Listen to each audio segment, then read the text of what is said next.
Welcome to Which Side Do You Want, where we talk all things tennis. I'm your co-host, Ruffin Thornton, and I'll be joined by my good friend, James Skinner.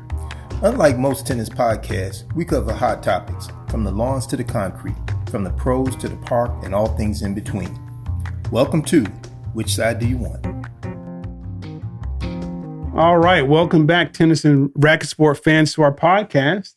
We are glad to have you back here again with James and I, where we talk about something about tennis. So, James, so how are you doing today? Doing well, Ruffin. What about yourself? Oh, I'm doing pretty good. Good. I know classes are back in session for you. So, how are you doing with the adjustment after the summer break? Well, it's always adjustment at first is a little shaky, but once you get in the flow, everything goes like it normally goes. We're good.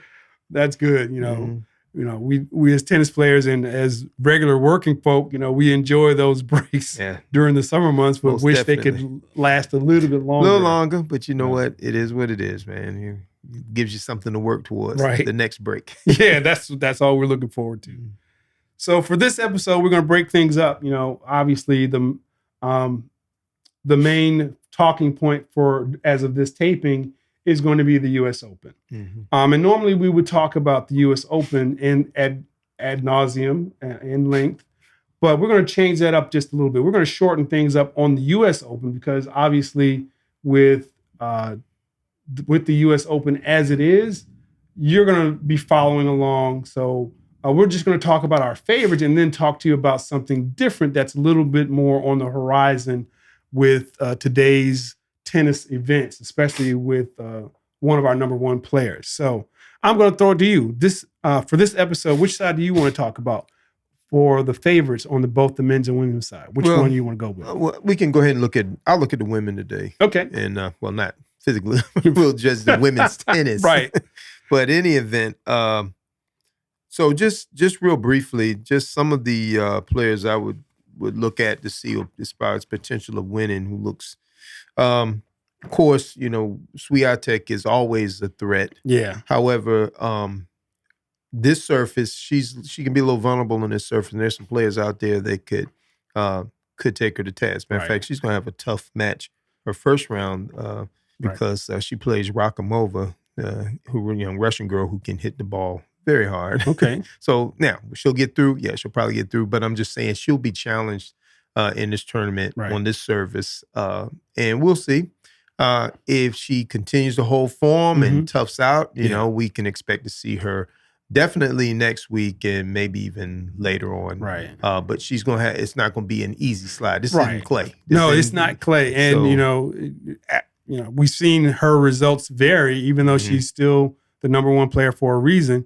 she got her lunch handed to her in the last tournament that she played in Cincinnati. Yeah. Not Cincinnati. Yeah, Cincinnati. Mm-hmm. I'm talking about. Yeah. So so she's the favorite. She's the top seed, but she's not hands down. Right. She's going to win. It's not a given. And there's some players, of course, Rybakina, and she's just had matter of fact, we just had a recent coach. Her longtime coach is gone now, and a lot of people are thinking that will probably kind of free her up because there's a lot of pressure on her, and I think their relationship has been a little shaky.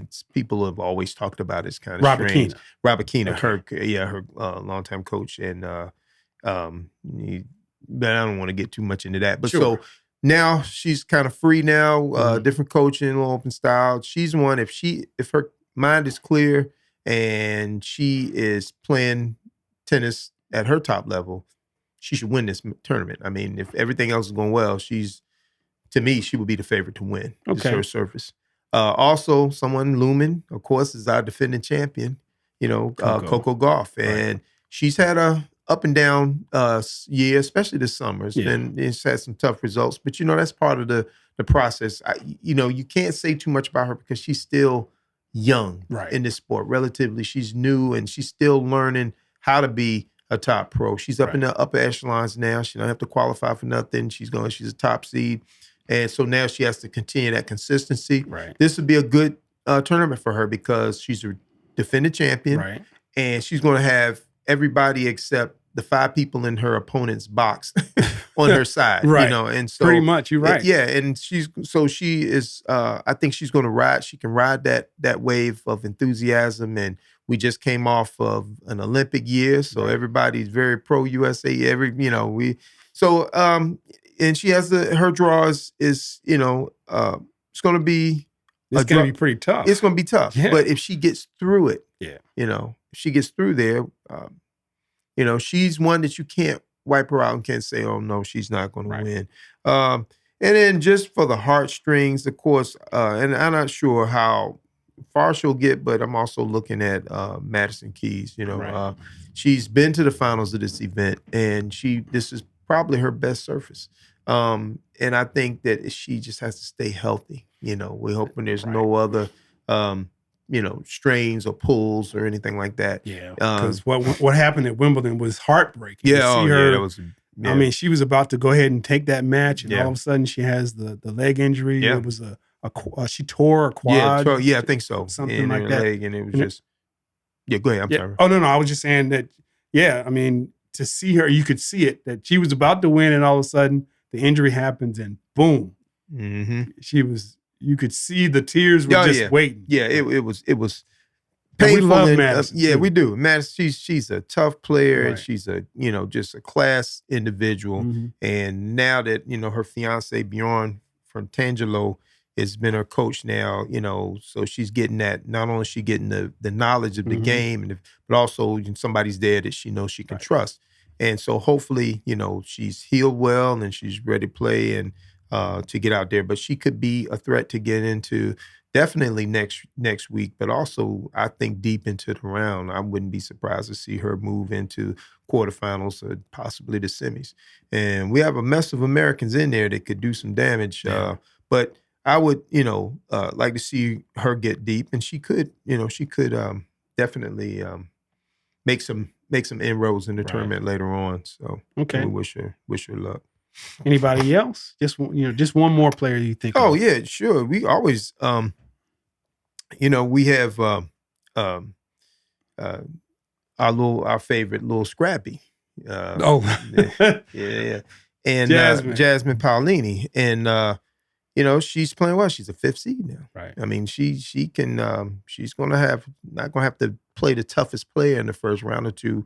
And she's on a roll. Yeah. And she plays well. Her game is adaptable on all surfaces. We realize that now because she's gotten to the finals of the French on clay, got to the finals of Wimbledon on grass. Right. She's done well. She took a little break, went and played the Olympics on clay and got her a medal, And so her confidence should be really high right now. And I agree. And she's going to have a lot of people on her side. She's probably one of the most popular players on the tour, on the WTA tour right now. Right. And, she gets a couple breaks in the draw.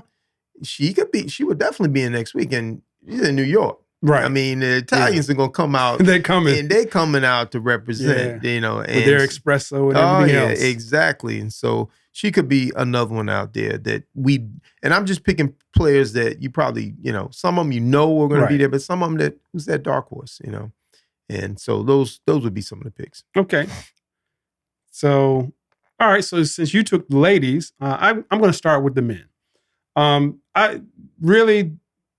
The top players on the men's side, it's the same old story that we've seen over the last better part of 2 decades with the big three, when it was Roger, Nadal, and Novak. Well, now it's Novak, the next big three, Novak, Sinner, and Alcaraz. Yeah.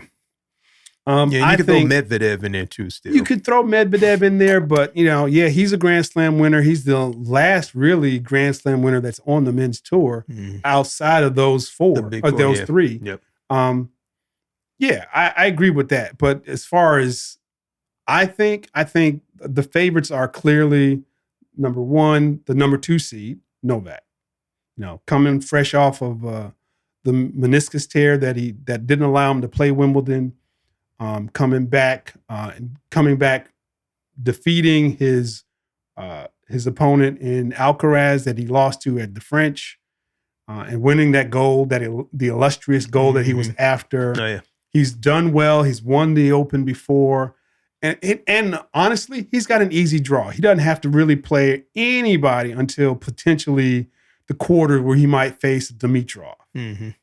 And then the only other player that I see in his half of the draw is maybe Alexander Zverev, who we could face in the semis, depending on how the draw comes out. But so I think Novak is definitely one of those favorites to win on the men's side. My second one is obviously Carlito. Carlito, he's the third seed. Now he's got a tougher draw. He's in center's half of the draw, number one. So right there at the top, before you even get to the finals, you got to face the number one player in the world.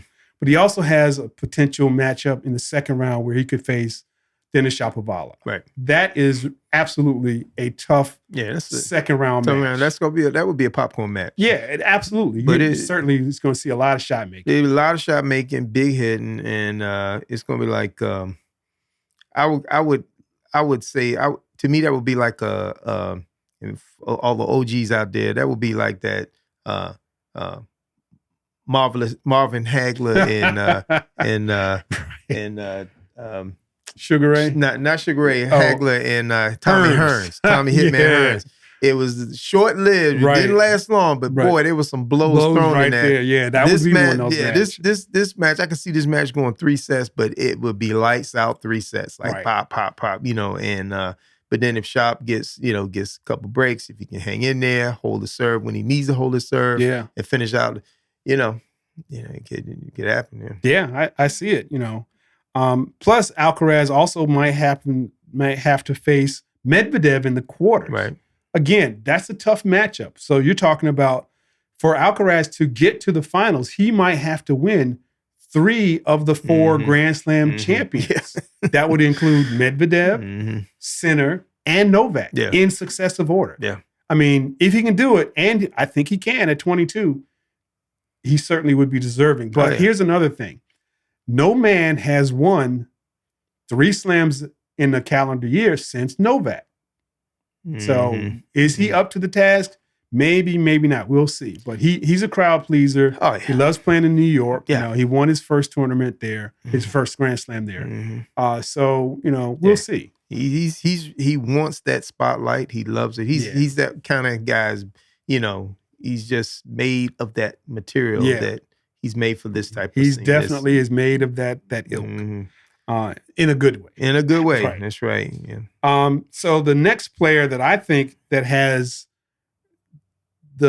probably the best of the players on the men's side is one that will kind of lead us into our next talking point. Jannik Sinner. Obviously, he's the number 1 seed. But again, he's got a tough draw too, because he might potentially have to play the American Tommy Paul in the 4th round. That's going to be a barn burner right there. Yep. If he gets past Tommy, he'd then have to play Tsitsipas. Then not necessarily a tougher match because, Tsitsipas has great game, but he doesn't always really show up in the big moments.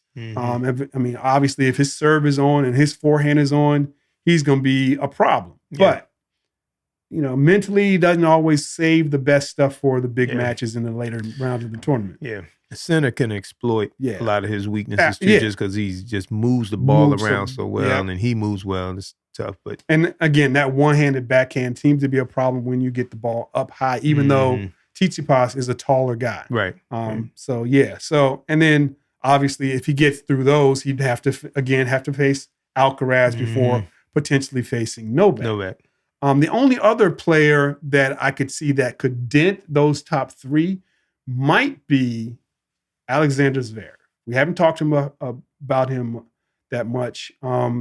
He's one of those players that can beat everybody. He's got a winning record against Alcaraz. He definitely has put fear in the heart of Novak in the slams.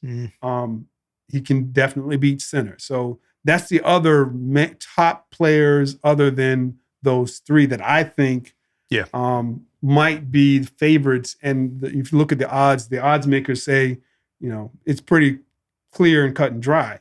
These 3 plus a Zverev are the favorites to win the tournament this year.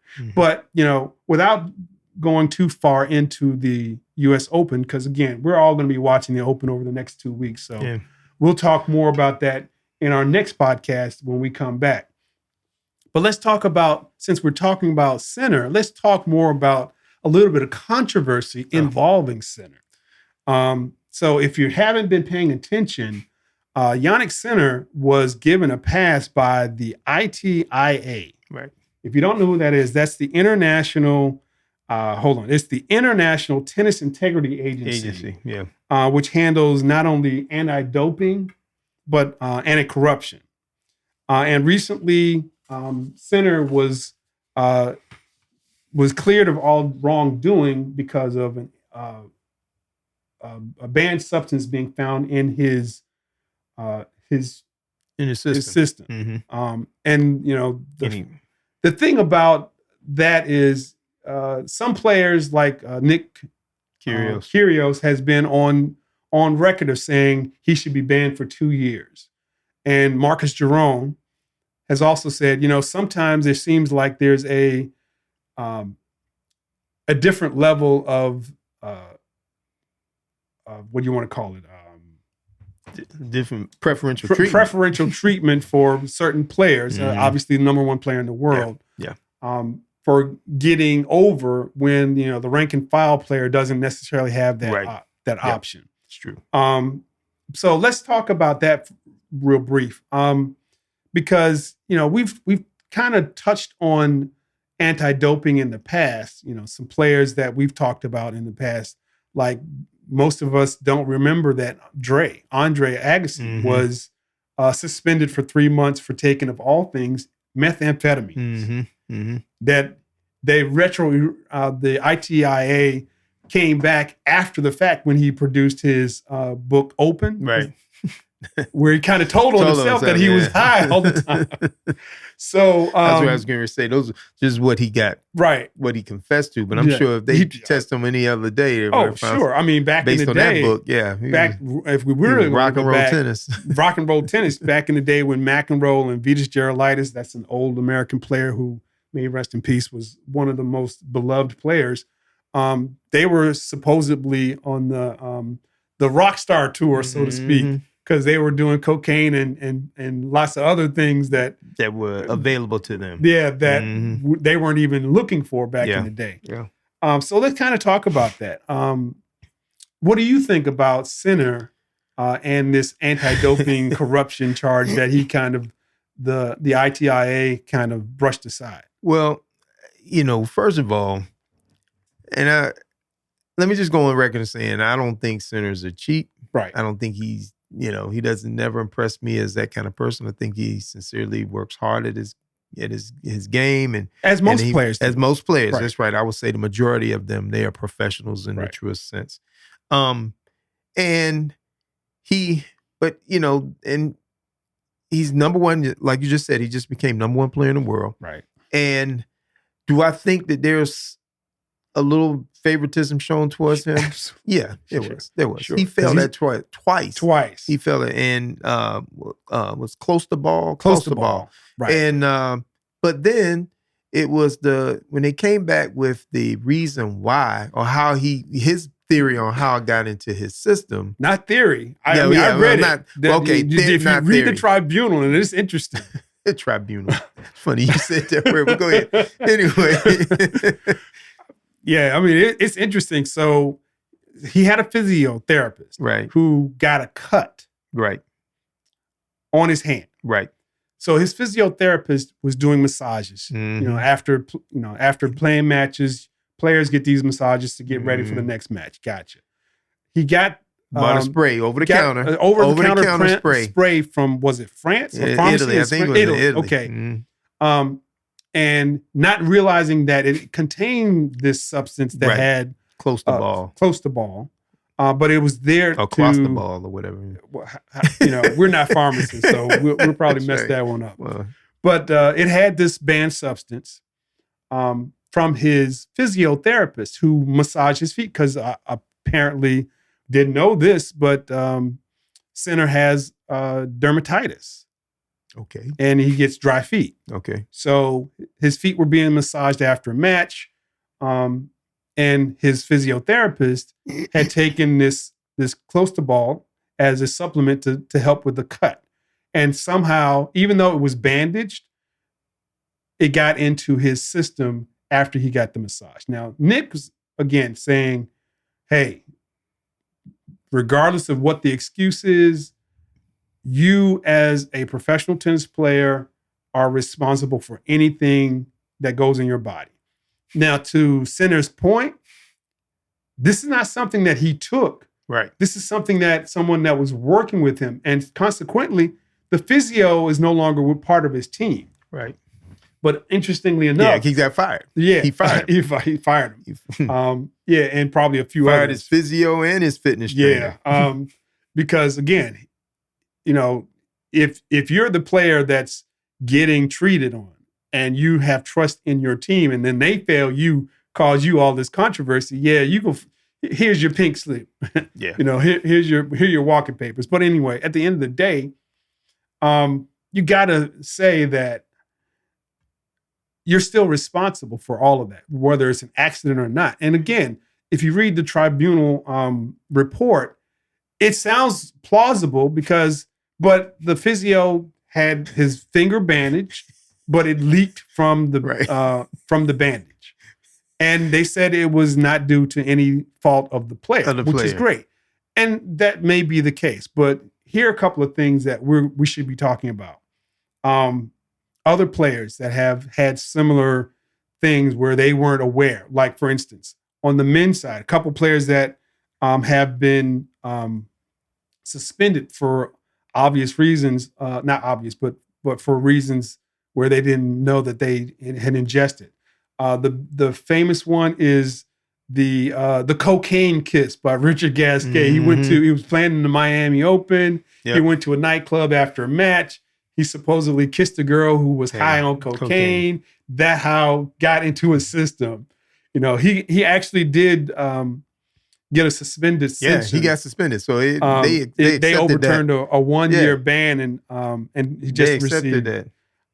Also, Marin Cilic, he took a supplement from maybe this was a French pharmacy where he received a 9-month suspension that was supposed to have been a two-year ban. That really messed him up. Mm-hmm. Of course, Dre, but he, by the time he admitted that he was doing anything, he was out. He was already out.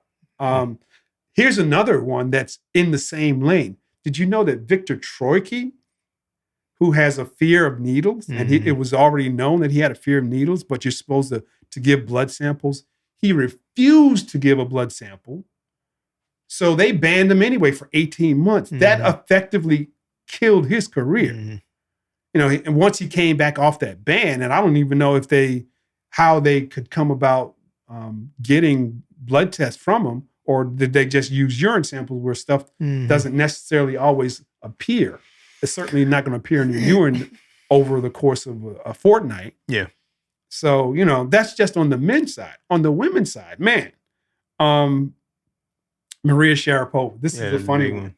I think we talked about this in the past. Maria Sharapova, she got a 2-year ban reduced down to 15 months after taking meldonium. And it was so funny because it had been reported that this meldonium was going to be appear on next year's, the previous 1 year, it was going to appear in the next year's banned substances. Yet she, as not an American citizen, but had been living in the States since she was a very young tennis player, went to a Russian doctor where she was prescribed this thing that included meldonium. I think that's really suspect. Another player, Simona Halep, she's just coming back from the suspension and I don't really get this, irregularities in her biological passport. What is that? Yeah, well. I mean, what is your biological passport?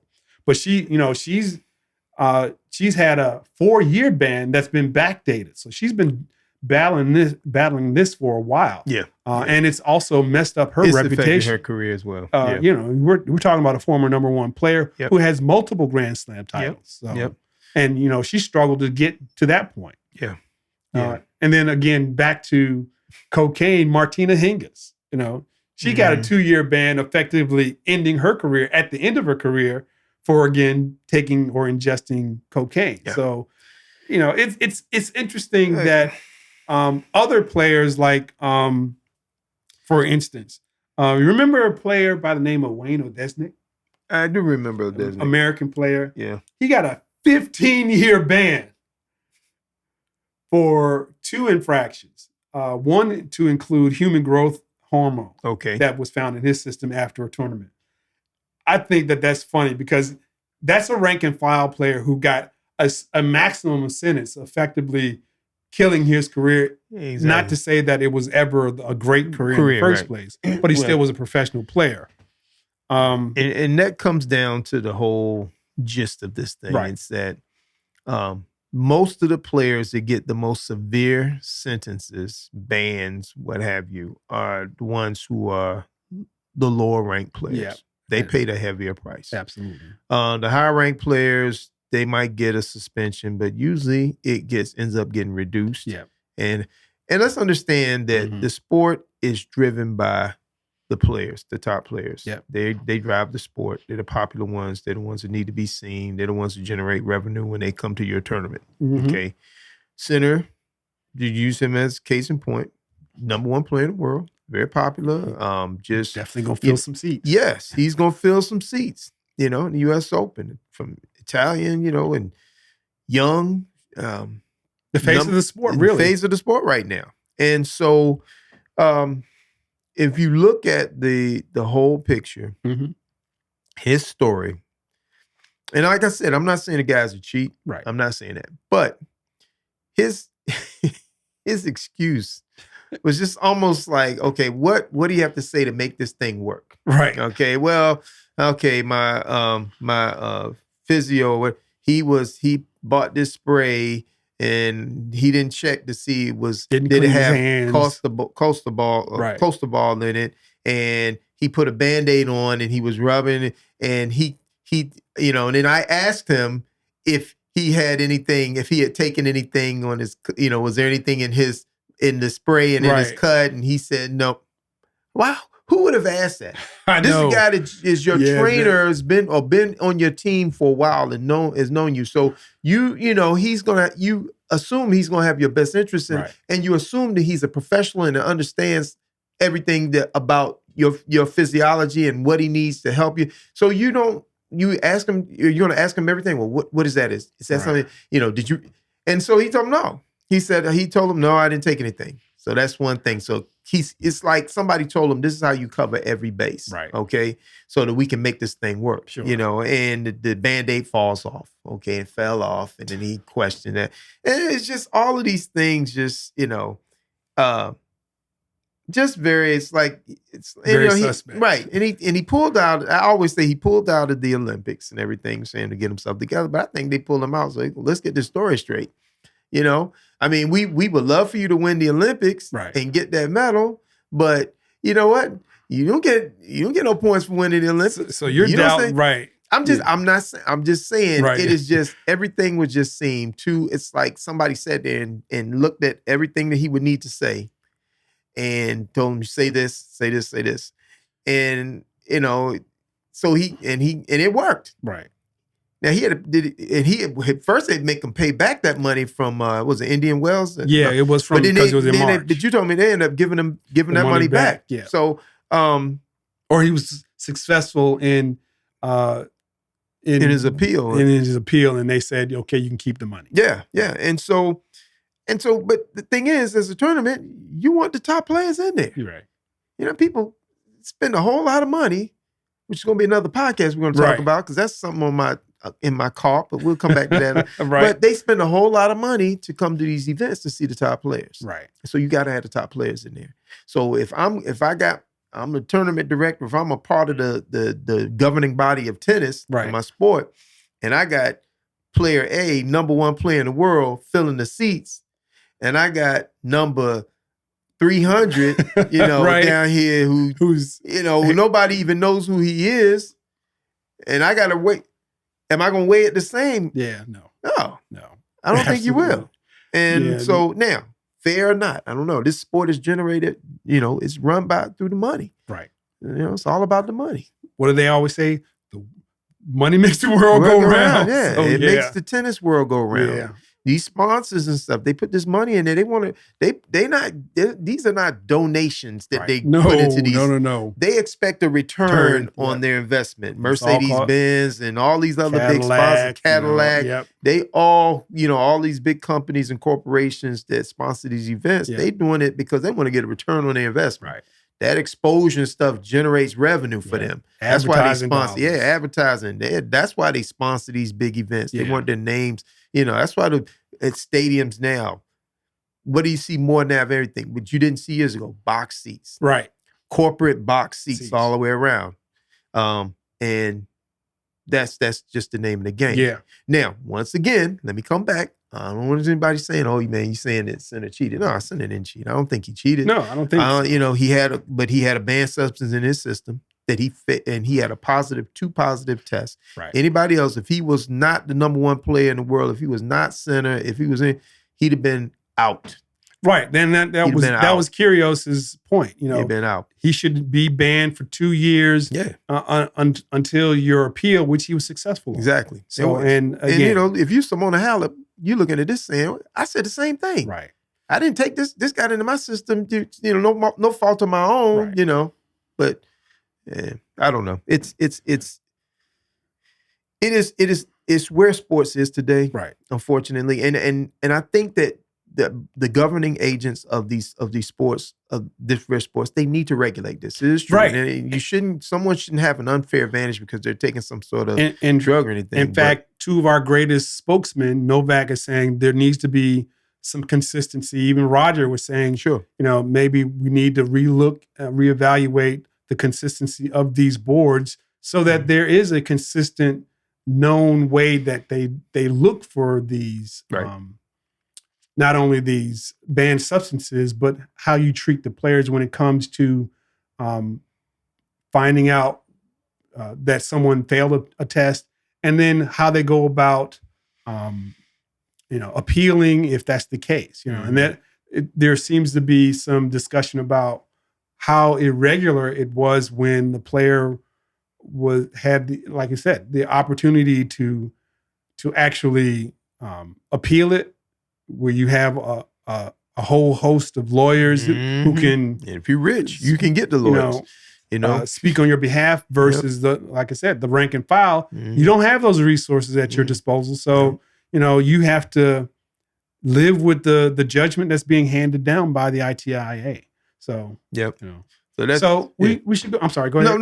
No, I was just following up on what you piggyback on what you said. And I would like to see more to look at each substance, the biochemical breakdown of these topics to see which ones actually, in fact, will give you an edge. Right. Which ones will make you, and then we, categorize it, because some of these things, you walking a tightrope as a player, especially if you're an honest player. I mean, there's always somebody trying to escape, but for most of the players, I think they want to win clean. They want to win honestly. I don't think now you're always going to have an exception to every rule, but however, something that happens to get into your system, and you don't have a consistent record of, you've passed every test every year. Yeah.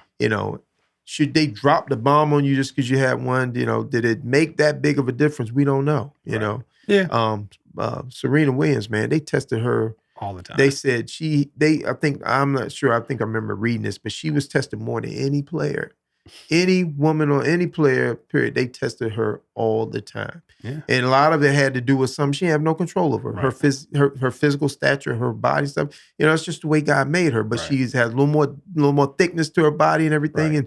Right. But everyone always accused her of cheating. Yeah. She took every test and passed every test. Right. And so she went through that. But you know what? She had I remember her talking about it one time, and she had the best response to it. She said, "Oh, it's what I got to do." That was it. They let them test me. Right. Because I know I'm clean.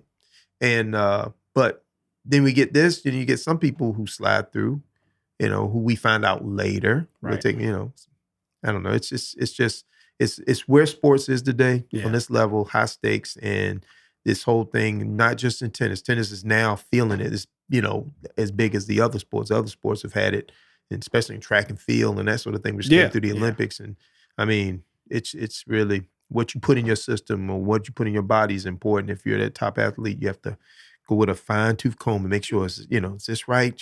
What's in this? What's in that? And it's and that's even before you get out there on the court and try to play. Yeah, that's true. The person on the other side of the net. Yeah. So let's ask the viewers.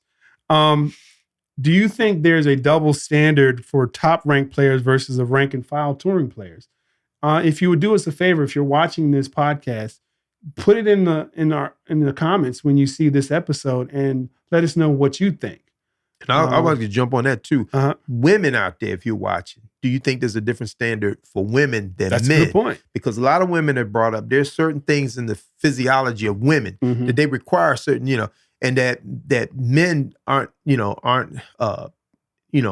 as susceptible to those things. Sure. So is that fair also? Are you penalized just because of how you're designed as a woman over a man? So there are all kinds of little areas there that we could look at. So I like to see how people are thinking in that respect as well. So please put in your comments. Again, the question is there a double standard for the top and ranked players versus the rank and file when it comes to drug testing? So do you have anything for this segment where we talk about what makes this day special? Any fun facts in history? Well, we just talked about one earlier. That yesterday we celebrated the birthday of Althea Gibson. Right. And we've talked about her in the past, but well, you go ahead, Ruffin. I can well, like I James can talk about Althea she's amazing. She's an amazing figure in this sport. But. So Althea was born August 25th. Today is August 26th as of this recording. And she was born on August 25th. She was the first Black female tennis player to win a Grand Slam. She won the 1956 French Open.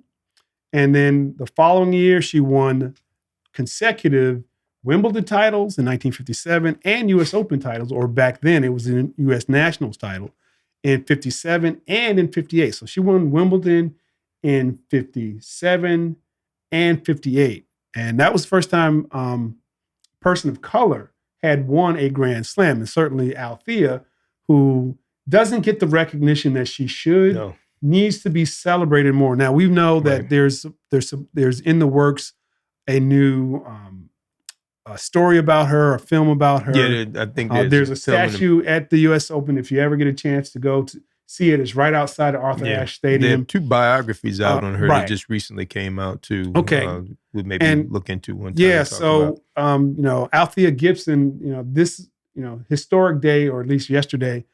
We celebrate her birthday during the fortnight of the U.S. Open. So she's just very significant because we talk about the world at that time, the country at that time and the segregation that existed. And when I was coming up, we just thought that no Black person played tennis, and then Althea came in and played, and then it opened it up and Arthur Ashe played. But that's not the story. Right. Black people were playing tennis all along. And she was a product of that through the ATA. Mm-hmm. And there were people who came into her lives who saw the ability. She was playing paddle tennis in one of the little courts in New York and Harlem. And they have these little recreation centers that they created for the kids to play. And one of the sports that they had was paddle tennis. Sure. And someone saw her and saw her ability and said, hey, and it's the amazing thing is they were always looking for somebody good enough that could play at that next level. Sure. And when Sidney Llewellyn and of course she worked with Dr. Johnson also, she came to Lynchburg and played at Lynchburg on his court. And they trained her and skilled, on all facets because apparently Althea was she was a wild kid at the streets when they first found her, got a hold of her. Coming from Harlem, I guess. Yeah, so. She was tough, rough and tough, tomboy, but she was athletic and they could see that. And so what they wanted to do was they wanted to, smooth off the rough edges because they knew they would have to do that in order for her to play at the level and at the places they knew she was going to have to play.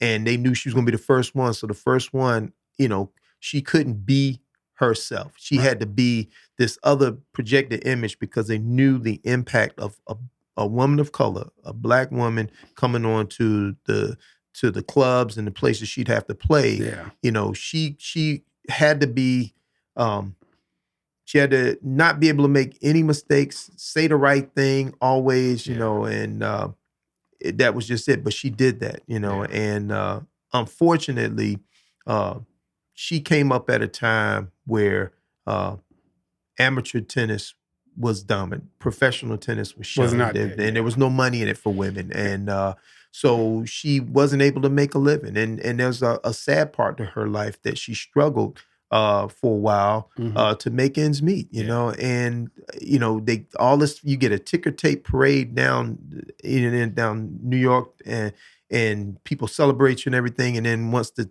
parade stops, no one's offering you a job. No one's offering you a sponsorship. No one's offering you anything that could help give you to repay, you know. And so she struggled and played golf for a while. She was on the I think the first African American, I think, to be on the LTA, LPGA, or what it was, the LPGA. Right, exactly. So, you know, she was a symbol and an inspiration for so many, but she paid a price for it, man. She paid a price for it.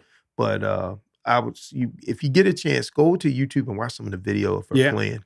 Yeah, I mean, she's serving volley, man. But just long limbs, you know, and just smooth on the court. Right. Smooth elegant. On the court. Yeah, very elegant. Yeah, very elegant. So happy birthday out there, Gibson, man. We thank you for what you did and what you went through. And you know, you know, when you watch players, you watch Taylor Townsend, you watch Madison Keys, Coco Gauff, you know, you watch all these players, even in the past, Zena Garrison, Diane Morrison, all these people, they were all inspired by her, you know.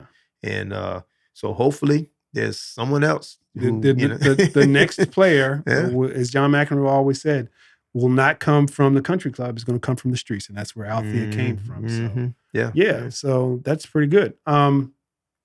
So that's a whole lot for one episode. So you got any parting words that we can say before we wrap this one up? Ruffin, I just want to say thank you. This summer we had with RTA had a really big summer. We did the Tennis Under Lights. We're going to put Tennis Under Lights on this program next year. It's a program here in the greater Richmond area. It's a program that promotes tennis in the Richmond area. And it's just playing tennis in the evening. They do a little clinic, and after clinic, they play a round robin tennis tournament, and it's a lot of fun. It is. And the last one was huge. So we're going to incorporate that, but just hats off to MRTC, hats off to RTA, hats off to all these organizations making tennis happen here in the greater Richmond area. Yeah, cool. Well, again, that pretty much wraps it up for this episode. I have nothing else to add. So wow, don't have anything else to add. So again, if you like this podcast, please remember to hit that likes down at the bottom, hit the subscribe. We need followers, so please tune in. We'll have something entertaining, something informational for you, and hopefully you'll come back and see us again. So as we always say, James, go hit a tennis ball. Hit a tennis ball.